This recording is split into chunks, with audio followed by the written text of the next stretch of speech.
एक गांव में एक बिमला रहा करती थी, जिसके हाथ बचपन से ही काफी लंबे हो जाया करते थे। एक दिन बिमला बाहर किसी काम के लिए जा रही होती है। तभी एक बच्चा बिमला से कहता है, अरे बिमला दीदी, जरा देखो ना, उस पेड़ में मेरी पतंग फंस गई है, तो आप अपने लंबे लंबे हाथों से उस पतंग को नीचे उतार दो ना। बिमला फौरन ही अपने लंबे हाथों से उस पतंग को उतार देती है। ये सब कुछ एक समीर नाम का लड़का देख रहा होता है। अरे वाह, ये लड़की तो काफी सुंदर है और सुशील भी लग रही है। क्यों ना मैं इस लड़की से अपनी शादी के लिए हाथ बढ़ाऊं। अगर इसने शादी के लिए हाँ कर दिया तो माँ के घर का काम बिल्कुल आसान हो जाएगा। बस फिर क्या था, समीर उसे अपने दिल की बात कह देता है और बिमला उसकी बात मान लेती है। फिर समीर उसे शादी करके घर में ले जाता है। तभी सास, अरे बेटा समीर, ये मैं क्या देख रही हूँ, तूने मुझसे पूछे बिना शादी कर ली। क्या अब तू इतना बड़ा हो गया है कि इतने बड़े फैसले भी खुद ले सके? अरे क्या माँ, भी मुझे बिमला अच्छी लगती थी, इसलिए मैंने उससे शादी कर ली। खैर छोड़िए ना, इससे मिलिए, यह है मेरी पत्नी और आपकी बहू बिमला। फिर अगले दिन सास, बाहुरिया, जरा चाय तो पिला दे अपनी इस सास को। क्या मालूम इसे चाय बनानी आती भी होगी या नहीं। अरे बाहुरिया, क्या हुआ, वक्त क्यों लग रहा है इतना? जी माँ जी, अभी बना कर देती हूँ। तभी बिमला अपने लंबे हाथों से उन्हें चाय ला कर देती है। अरे ये क्या है? मुझे तो अपनी आंखों पर विश्वास ही नहीं हो रहा। मेरे बहू के हाथ इतने लंबे, क्या मैं कोई सपना तो नहीं देख रही? समीर, अरे ओ समीर, जल्दी इधर आ। क्या हुआ माँ जी, आप ठीक तो हैं? लगता है माँ जी मेरे इतने लंबे लंबे हाथों को देखकर डर गई हैं। तभी समीर आता है। अरे क्या हुआ माँ, आप इतनी सुबह सुबह चिल्ला क्यों रही हो? क्या भूत वूत देख लिया आपने, या फिर भूत ने आपको देख लिया? अरे नालायक, मैं यहाँ गुस्से में हूँ और तुझे मजाक सूझ रहा है। चिल्लाऊं नहीं तो क्या करूँ? तेरी बीवी के हाथों को देख कितने लंबे हैं। अरे लोगों की जुबान लंबी होती है, पर तेरी बीवी के हाथ तो कानून के हाथों से भी लंबे हैं। अरे माँ, मैं इस बात को जानता हूँ, लेकिन इसमें बिमला की क्या गलती है माँ? अरे वो तो बचपन से ही ऐसी है। खैर छोड़ो ना, और मेरी बीवी के हाथों की चाय कैसी है ये बताओ। अगले दिन बिमला अपने लंबे हाथों से घर में झाड़ू पोछा लगा रही होती है।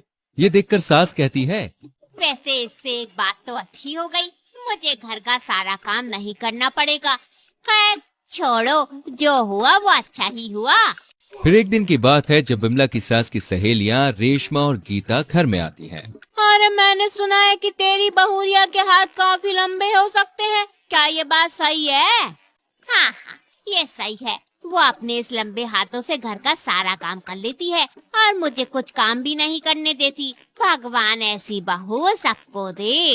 अरे ये क्या बोल रही हो बहन? क्या तुम्हें पता नहीं है कि गांव के लोग तुम्हारी लंबे हाथ वाली बहू के बारे में क्या क्या बातें कर रहे हैं? कि वो एक डायन है जिसके हाथ इतने लंबे हैं। क्या तुम लोग ये क्या बकवास कर रही हो? हैं? खबरदार, जो मेरी बहुरिया के बारे में ऐसा कुछ बोला तो। अरे मेरी बहू तो साक्षात लक्ष्मी है, लक्ष्मी। क्या तुमने पुराने जमाने की डायन के बारे में नहीं सुना, जो इंसान बनकर आती हैं और सभी को खा जाती हैं?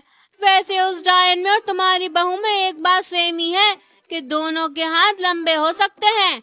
सोच लो बहन, कहीं ऐसा ना हो कि देर हो जाए। हमें तो तुम्हारे बेटी की चिंता हो रही है। फिर सारी सहेलियां बिना चाय नाश्ता किए वहाँ से चली जाती है, पर बिमला की सास उनकी बातों के बारे में सोच रही होती है। वैसे इनका कहा सच हो गया तो? नहीं, मैं अपने बेटे को कुछ भी नहीं होने दूंगी।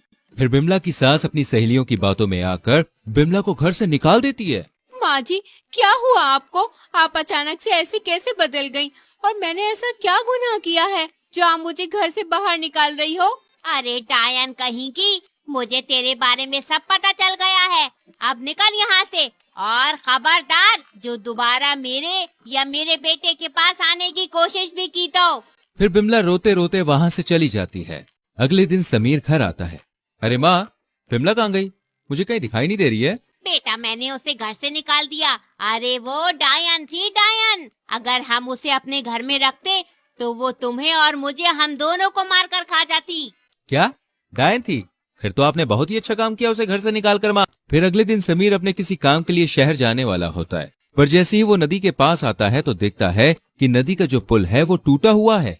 अरे ये क्या, नदी का पुल तो टूटा हुआ है। अगर आज मैं मीटिंग के लिए नहीं गया तो एक बहुत बड़ी डील मेरे हाथ से चली जाएगी।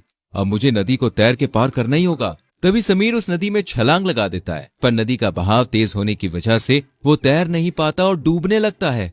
अरे बचाओ, कोई मुझे बचाओ, मैं डूब रहा हूँ, अरे बचाओ बचाओ। तभी वहां से बिमला गुजर रही होती है, जिसकी नजर समीर पर जाती है। अरे अरे इनको क्या हुआ? ये तो डूब रहे हैं। तभी बिमला अपने लंबे लंबे हाथों से समीर को बचा लेती है। इतने में बिमला की वहां सांस आ जाती है और रोते हुए पछताते हुए कहती है, बेटा मुझे माफ कर दे, मैंने तुझे डायन कहकर घर से निकाल दिया, फिर भी तूने मेरे बेटे की जान बचाई।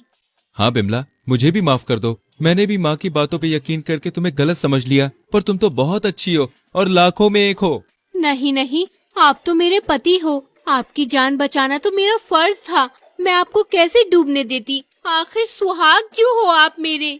उसके बाद सास बिमला को अपना लेती है और सब हंसी खुशी रहने लगते हैं। तो देखा दोस्तों आपने, इस कहानी से हमें ये सीखने को मिलता है कि हमारी किसी भी कमी को अगर हम खूबी में बदल लेते हैं ना, तो उसका नतीजा हमेशा अच्छा ही होता है। इसलिए कभी भी खुद को अंडर एस्टिमेट ना करें। इस वीडियो को लाइक और शेयर जरूर करें। आने वाली कहानियों को देखने के लिए चैनल को सब्सक्राइब करके बेल आइकन प्रेस करें, जिससे आपसे कोई भी कहानी मिस ना हो। मिलते हैं दोस्तों अगली कहानी में। अपना बहुत ख्याल रखिए। Bye bye.